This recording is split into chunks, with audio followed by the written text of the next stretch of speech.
जय जगन्नाथ सांग मैंने किसी पिला माने एमिति थांती लक्ष्य स्थल पहुंचवा से बहुत परिश्रम करिथांती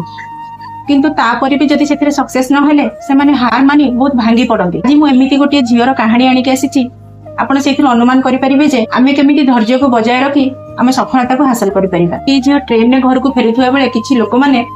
आक्रमण करते पर्स छड़ाइवा चेष्टा करते पर्स टी छड़े ना से चलता ट्रेन रु धक्का देते से झीटी ट्रेन पटरी पड़ी तार गोड़टी नष्ट हो जाता गोड़टी एमती अवस्था था डाक्तर को गोड़टी को काटा पड़ी झीटी किंतु सेठी हार मानि नथिला से मेडिकल बेड ऊपर पड़ी मन मन निश्चिंत कला जे मु माउंट एवरेस्ट चढ़ी बोली मैंने माउंट एवरेस्ट चढ़ा कथा शुणी पागल बोली भाविले बहुत इाड़ू साड़ू कहले किंतु से झीटी लोक मान कथा को खातिर न करी आगु को बढ़ी चलला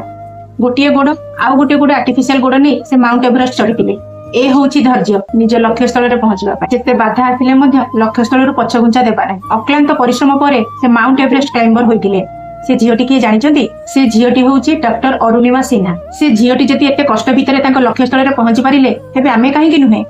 आमे मध्य करि परिबा आमे मध्य आम लक्ष्य स्थल पहुंची परिबा केवल आम मनोबल स्थिर रखा दरकार केबे भी मनोबल को कम करने को देवानी अक्लांत परिश्रम करवा आ लक्ष्य हासिल करवा। मोर ये छोट छोट वीडियो जदि आपको देखा भल लगुए बा आपको किसी साहाय्य मिलता है